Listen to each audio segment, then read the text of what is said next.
नमस्कार दोस्तों, मैं एस्ट्रोलॉजर सचिन स्वागत और अभिनंदन करता हूं अपने सभी प्रिय दर्शकों का। कैसे हैं आप? उम्मीद करता हूं बहुत अच्छे होंगे, खुश होंगे, प्रसन्न होंगे, आनंद में होंगे। आप सभी दर्शकों को दीपावली की बहुत सारी ढेरों शुभकामनाएं। आप सभी के घर में खुशियां, प्रसन्नता और बहुत सारे सुख आए और आपके जितने भी कष्ट हैं ईश्वर उनको दूर करे। चाहे वो कष्ट शारीरिक हो या मानसिक हो या किसी भी प्रकार के क्यों न हो, आपके घर, आपके परिवार, हर जगह पर सुख शांति बनी रहे। अब मैं आपको बताने वाला हूं 4 और 5 तारीख को किस प्रकार से आपका दिन बीतेगा। 4 तारीख की दीपावली है और वीडियो के अंत में मैं आपको कुछ मंत्र बताऊंगा जो शाबर मंत्र होंगे, जिन मंत्रों से मां लक्ष्मी को प्रसन्न किया जा सकता है। उन मंत्रों को आप वीडियो के अंत में देख लीजिएगा, वो स्क्रीन पर लिखे हुए आएंगे ताकि आप उनको अच्छे से समझ सकें, अच्छे से पढ़ सकें और किस प्रकार से उसका पूजा करनी है वो भी मैं आपको बताऊंगा। तो पूरा वीडियो देखिएगा और अपनी दीपावली वाले दिन को जानने के लिए बने रहिएगा पूरे वीडियो में। तो चलिए शुभारंभ करते हैं आपकी राशि के साथ से, और ये जानकारी चंद्र राशि और नाम राशि पर आधारित होगी। आपका जन्मदिन, शादी की सालगिरह है आज, तो आपको ढेरों शुभकामनाएं। आपका दिन मंगलकारी हो, ईश्वर से हम प्रार्थना करते हैं। पहले जान लेते हैं दीपावली में क्या विशेष हो रहा है ग्रहों के माध्यम से। दीपावली में विशेष ये हो रहा है कि चंद्र मंगल का महालक्ष्मी योग बन रहा है और बुध आदित्य योग भी बन रहा है। तो चंद्र मंगल की युति जब भी होती है तो महालक्ष्मी योग का निर्माण होता है। धन संपत्ति के मामले में मां लक्ष्मी की कृपा आप पर बरस रही है। समाज में पद प्रतिष्ठा आपको प्राप्त होगा। आपके घर में मां लक्ष्मी का आगमन होगा, मां लक्ष्मी का वास होगा। आप नेता, कलेक्टर, डीएम, सीएम सब कुछ बन सकते हैं। चंद्र मंगल की युति आपको बहुत सारा धन देने वाली होती है। इस दीपावली में आपका जीवन बहुत ही सुखद होगा, धन की वर्षा होगी और आनंद पूर्वक आप धन और वैभव को प्राप्त कर पाएंगे। आप साहसी होंगे, पूर्ण आत्मविश्वास के साथ काम करेंगे। आप जोखिम पूर्ण कार्यों से भी डरेंगे नहीं, यानी कि सीधी उंगली से घी ना निकला तो टेढ़ी उंगली से घी निकाल ही लेंगे। आप ईमानदारी पूर्वक अपना पैसा खूब आगे बढ़ाते चले जाएंगे। आपका मनोबल ऊंचा होगा, काफ़ी क्रिएटिव होंगे, काफ़ी नए तरीके से बढ़िया काम करने की कोशिश करेंगे। आपको आज साहस की कोई कमी नहीं होगी। बड़ी बड़ी परेशानियों का हल चुटकियों में निकाल लेंगे। इस दीपावली में आपके मुंह में घी शक्कर होगा। आप खुद ब खुद लोगों की मदद करेंगे और मां लक्ष्मी भी आपकी खुद ब खुद मदद करेंगी और आप सफल होते चले जाएंगे। इस हाथ से देंगे तो मां लक्ष्मी 10 हाथों से आपकी जेब और आपके खजाने भर देगी। तो चंद्र मंगल का महालक्ष्मी योग आपकी राशि के लिए बहुत ही शुभ है। और बुध आदित्य योग यानी कि जीवन में जो अंधकार है उसका दूर होना। बुध यानी कि ज्ञान और सूर्य यानी कि प्रकाश, यानी कि अब जीवन में ज्ञान का प्रकाश होगा और जिसके पास ज्ञान है वो इस दुनिया में सर्व विजयी है, उसको सब कुछ मिलता है। अब देखिए कि ये तो आपको मिलेगा ही मिलेगा, बाकी आपकी राशि पर क्या प्रभाव पड़ रहा है ग्रहों का वो भी जान लीजिए। तो इन दोनों को जब आप कंपेयर करेंगे तो पता चल जाएगा कि आपको कितने % अच्छा रिजल्ट मिल रहा है। और बाकी बहुत सारी बातें हैं, उनको भी आगे सुन लीजिएगा। दीपावली का दिन है, बुद्धिमानी से आप लोगों को अपनी तरफ खींच लेंगे, लोग आपकी तारीफ करेंगे, बहुत अच्छी सफलताएं आपको मिलने वाली हैं। दीपावली से पहले भी, दीपावली के बाद भी कहीं घूमने फिरने की स्थिति बन सकती है। नौकरी में बड़ा बदलाव का संकेत मिल रहा है। दीपावली की पूजा के बाद ही बहुत अच्छा संकेत नौकरी में कुछ मिल रहा है जिससे आपको बहुत लाभ होगा। अगर आप नौकरी की तलाश में हैं तो दीपावली के बाद जुट जाइएगा, मां लक्ष्मी की कृपा बरसेगी। शादीशुदा लोगों के जीवन में कोई तनाव चल रहा था तो दीपावली से पहले या कहें दीपावली पूजा के बाद वो तनाव दूर हो जाएगा। जीवन साथी को आप अपने करीब पाएंगे, परिवार वालों के साथ अच्छा वक्त बिताएंगे, अपने दिल की बातें एक दूसरे को बता पाएंगे, प्यार को आगे बढ़ा पाएंगे। आपके खर्चे थोड़े आज बढ़ सकते हैं। दोस्तों यारों का, परिवार वालों का पूरा साथ मिलेगा। नौकरी करने वाले लोगों के साथ में आपको मिलना जुलना होगा, बातचीत होगी, गिफ्टों का आदान प्रदान होगा। सप्ताह का सर्वश्रेष्ठ और शानदार दिन रहेगा। निश्चित रूप से समाज में मान सम्मान की प्राप्ति होगी, ईश्वर की भक्ति आपको मिलेगी। यह समय शेयर मार्केट या सट्टेबाजी में निवेश करने के लिए शुभ नहीं है। जुआ वगैरह मत खेलिएगा, आत्मनिर्भर रहिएगा। कुल मिलाकर प्रसन्नतादायक दिन बीतेगा। 4 और 5 तारीख का महत्वपूर्ण निर्णय सोच समझ कर लिए जाएं तो दिन और बेहतरीन हो जाएगा।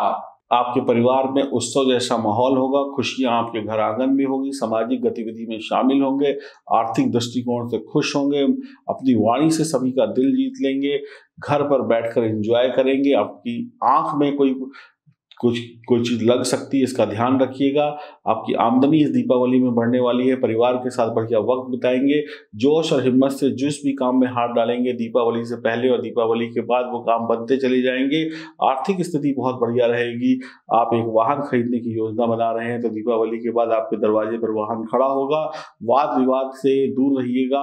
शादीशुदा लोग अपने गृह जीवन में बहुत अच्छा वक्त बिताएंगे, समस्याओं को दूर कर पाएंगे। दीपावली के बाद एक दूसरे से करीबियां बढ़ेंगी।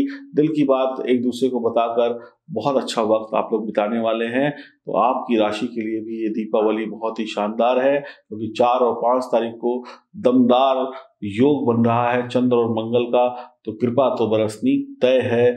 महालक्ष्मी योग तो बनकर रहेगा और बनकर आपको शुभ परिणाम भी देगा। तो आपकी दीपावली बहुत ही शुभ रहने वाली है। एंजॉय करिए। और अब हम जानते हैं कि किस प्रकार से हमें माँ लक्ष्मी के कौन से मंत्र पढ़ने चाहिए।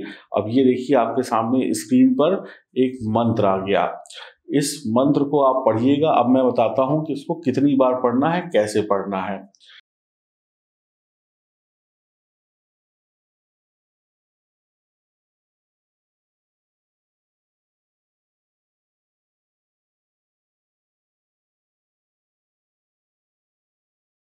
अब आप एक चीज और देखिए, ये आ गया दीपावली का मुहूर्त। दीपावली किस मुहूर्त में हमें पूजा करनी चाहिए। अब इसमें 2 चीजें हैं। इसमें एक चीज है प्रदोष काल और स्थिर लग्न। तो प्रदोष काल और स्थिर लग्न को भी समझ लीजिए क्या होता है। प्रदोष काल का जो समय होता है, प्रदोष काल में हमें जो हम पूजा की तैयारी करते हैं, पूजा की तैयारी क्या होती है, जब आप बैठते हैं तो आप जैसे फल है, फ्रूट है, दिया है, बत्ती है, फूल माला है, आसन है, भगवान की प्रतिमा है, इन सबको सही जगह पर सही तरीके से रखते हैं। फूल माला चढ़ाते हैं, फल फ्रूट को धोकर लाते हैं। यानी पूजा शुरू होने से पहले की जाने वाली तैयारी वो प्रदोष काल में होनी चाहिए, ताकि अगर कोई गलती भी हो जाए तो हमें उसके लिए माफी मिल जाए। प्रदोष काल भगवान शिव का समय होता है, तो भगवान शिव जल्द ही हमारी गलतियों को माफ कर देते हैं। उसके बाद अब आप ये देखिए, ये पूजा का समय आ गया। जो एक सामान्य व्यक्ति है, जो आम व्यक्ति है, जो गृहस्थ वाला व्यक्ति है, वो वृषभ लग्न में यानी स्थिर लग्न में माँ लक्ष्मी की पूजा करेगा। माँ लक्ष्मी की पूजा स्थिर लग्न में इसलिए की जाती है ताकि माँ लक्ष्मी आए और हमेशा हमेशा के लिए आपके घर पर टिक जाएं, आए तो जाए ना। ये इसीलिए कमल के फूल पर बैठी हुई लक्ष्मी और जो लक्ष्मी धन की वर्षा कर रही हो उनका चित्र लगाना चाहिए। गणेश जी भी बैठे हुए होने चाहिए, उनके साथ में उनका जो सवारी है मूषक भी यानी चूहा भी होना चाहिए। गणेश पूजा कर लेने के बाद आपको कौन कौन सी आरती गानी चाहिए। देखिए, एक सामान्य व्यक्ति आरती करता है तो मंत्र तो चलिए कई बार व्यक्ति के लिए कठिन होते हैं, लेकिन आरती कौन कौन से भगवान की करनी चाहिए। सबसे पहले आरती आप गणेश जी की करेंगे या मंत्र पढ़ेंगे। उसके बाद माँ लक्ष्मी की आरती करेंगे या मंत्र पढ़ेंगे, या दोनों चीजें भी कर सकते हैं। तीसरी आरती आप करेंगे माँ सरस्वती की, ठीक है, मंत्र पढ़ सकते हैं, आरती कर सकते हैं। चौथी आरती आप पढ़ेंगे भगवान विष्णु की, फिर भगवान विष्णु के मंत्र पढ़े जा सकते हैं, आरती की जा सकती है। पांचवी आरती जो आप करेंगे वो करेंगे भगवान शिव की, और छठी आरती जो आप करेंगे वो करेंगे हनुमान जी की। तो इतनी आरती या इतने मंत्रों के बाद आपकी पूजा जो है ये मुश्किल से 15-20 मिनट या आधे घंटे का समय लगेगा इन सबको करने में। फिर उसके बाद आपकी पूजा पूर्ण रूप से संपन्न हो जाएगी और आपको फिर अच्छे रिजल्ट भी मिलने शुरू हो जाएंगे। दीपावली की रात्रि में एक दीपक जो है सरसों के तेल का घर के अंदर पूरी रात जले, उसको उसमें बड़ा दीपक जलाइएगा जिसमें पूरी रात को दीपक जलता रहे, ताकि माँ लक्ष्मी की कृपा आप पर बनी रहे। इसके साथ साथ दीपावली वाले दिन माँ लक्ष्मी को सफेद चीजों का भोग और अनार जो होता है अनार, उसका भोग जरूर लगाइएगा। 5 अनार माँ लक्ष्मी के समक्ष जरूर रखिएगा। भोग में 5 फल लेते हैं तो 5 फलों में 1 फल अनार भी होना चाहिए। इससे आपको बहुत अच्छे रिजल्ट मिल जाते हैं पूजन के दौरान। और पूजा के बाद घर के बड़े बुजुर्गों का आशीर्वाद जरूर लीजिएगा। घर में चकाचौंध रखिएगा, रोशनी रखिएगा। हो सके तो दीपावली की रात्रि माँ लक्ष्मी का भजन कीर्तन करें सोने की बजाय। और जुआ या बाकी जो चीज़ें होती हैं इन सबको खेलने से नुकसान ही नुकसान होता है। कुछ लोगों की दिवाली अच्छी हो जाती है, कुछ लोगों की दिवाली खराब हो जाती है। इन सब चीज़ों से आपको बचना चाहिए। और दीपावली की रात्रि में किसी पति पत्नी को संबंध नहीं बनाने चाहिए, इस बात का भी बहुत ध्यान आपको रखना चाहिए। तो ये सारी छोटी छोटी बातें जब आप दीपावली की रात्रि में रखेंगे तो माँ लक्ष्मी आपसे प्रसन्न होंगी और आपको शुभ परिणाम देती चली जाएंगी। और अपने घर की लक्ष्मी यानी अपनी पत्नी का भी आपको सम्मान करना होगा, ताकि घर में खुशहाली, तभी आपके घर में लक्ष्मी जी आएंगी। ये सारी चीज़ें आपने जान ली और अगर इन सारी चीज़ों को आपने बेहतर तरीके से कर लिया तो माँ लक्ष्मी की कृपा आपके ऊपर निश्चित तौर पर बरसेगी। आप सभी को दीपावली की बहुत बहुत ढेरों शुभकामनाएं। नमस्कार।